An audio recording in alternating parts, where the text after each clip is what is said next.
like cinnamon, so sweet.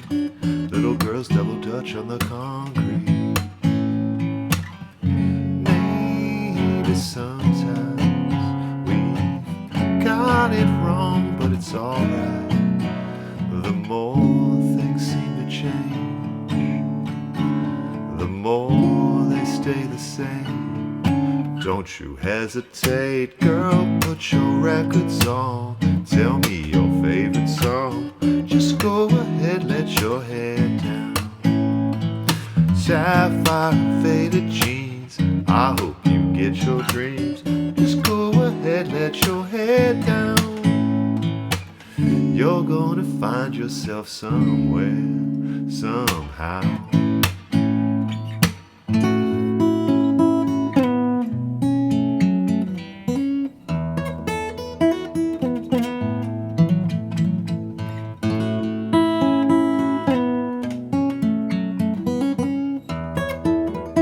Hey everyone, welcome to MT Guitar. Today we're doing Put Your Records On by Corinne Bailey Ray. So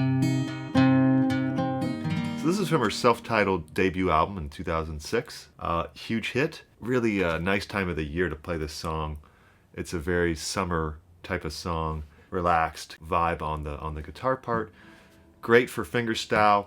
Really good also to learn some jazz chords. So let's do a little bit of a breakdown and kind of talk about the chords. Really good chords to know just in general, and it'll help you to understand maybe a bit about why we named the chords the way we do. This song is very easy to learn pretty quickly if you can just get your fingers wrapped around these chords. So we're in the key of A major.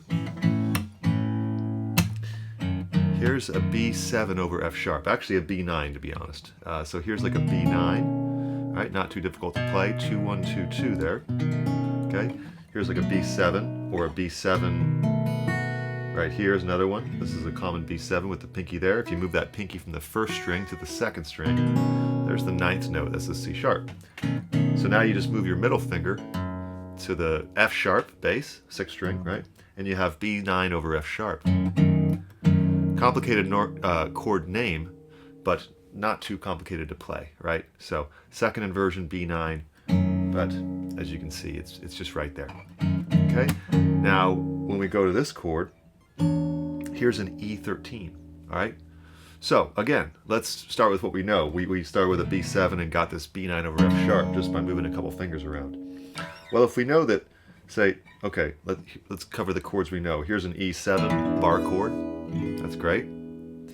Here's an E9, we're gonna take that same B9 we just did here and move it to 7 6 7 7 to get sort of prepared for this E13. Now if we abandon a couple of these fingers here, these fifth and fourth strings, and just bar the third and second string, we then can access the 13, which is on the ninth fret. So we have 7 7 13 on the first three strings. Okay, and then I'm going to hit the sixth string bass. Now quick disclaimer here, on the recording and in live they do fifth string root, fifth string bass, so you can bar it like that. I actually like the sound of the bass on the sixth string, not the fifth string, seventh fret. So here's the higher E bass. I like the lower E bass on the sixth string open, right? And then 7 7 9. So that's an E13. Why is it an E13? Because this C sharp note is the 13th note, is the sixth note of E. And we bring it up an octave to 13 because there's a dominant 7 in here. That's the flat 7. So a lot of theory stuff, but mainly if you just know that this is an E7, okay, right here, you got an E7 here. Now you got an E9, adding the ninth note. So now we have a 13. So we just keep adding numbers because we're building it on top of this 7, right, the E7. So you go E7, E9, E11, E13. Now you're at E13 here. So we go ba, ba, ba, down to E9. And this time we are hitting the fifth string bass. But that would be, okay, a couple pinches there of the fingers on the right hand and you're good to go. And then you're back to the A major. So to recap, A, B9 over F sharp, E13, E9, back to A. B9 over F sharp, E13 to the E9, back to A. Little bass line, optional. Yeah. Okay, what about the chorus? We go to F sharp minor. There's the relative minor. Maybe sometimes. So relative minor is the sixth chord of the key. A major, F sharp minor, right? Maybe C sharp 7. There's the 5 chord of F sharp minor. So that's a nice C sharp 7. Imagine a C7 up a fret, and you're going to mute the 6th and 1st strings, either with your thumb or with the ring finger. So maybe sometimes. See that? Back to F sharp minor. Now the B7. Okay. There's the 4 chord of the F sharp minor. Now we go to D major 7. Here's going back into A major. Now we're at a 4 chord, D major 7. Okay.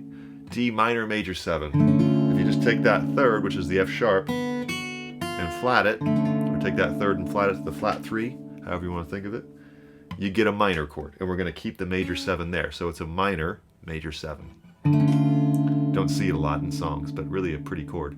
Don't you hesitate, back to the chorus now. And we got the same old chords, and now you know what they're called.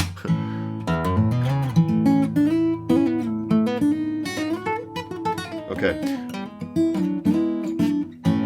Now, then the post-chorus, which is an interesting term, but it seems appropriate for the song. You're gonna find yourself somewhere, somehow. So that's D major 7, back to D minor major 7, and then you're back to the second verse. So that's the main structure of the song. Then there's a bridge. All right, so before we do the bridge, please check out the Patreon, where there'll be a full tab of this written out, and also a ton of resources there to check out. Study guides, exercises, even some backing tracks, even group lessons, in fact, if you want to go to the $10 or $20 tier. I also offer private lessons at the $50 a month. So huge thank you to the patrons there, and I just want to say thank you very much. And then also please subscribe and hit the bell icon and the thumbs up.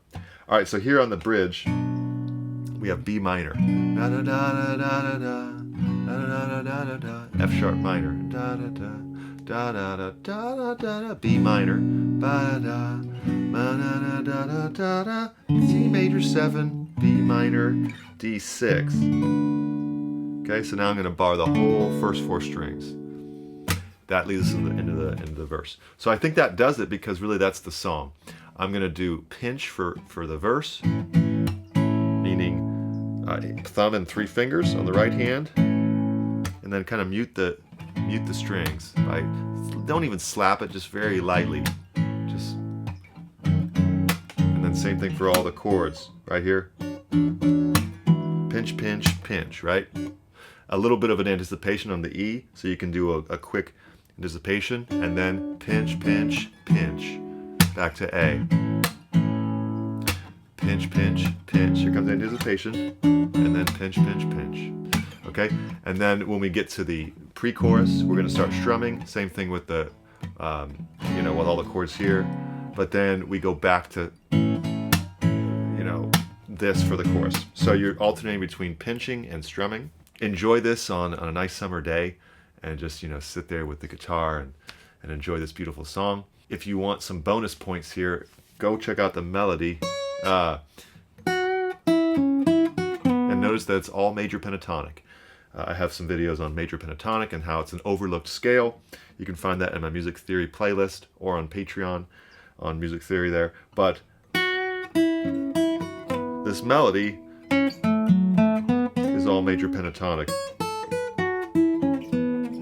Okay, I talk about how a lot of great melodies are in major pentatonic. One more time. This time she goes up on here, right? And then end it.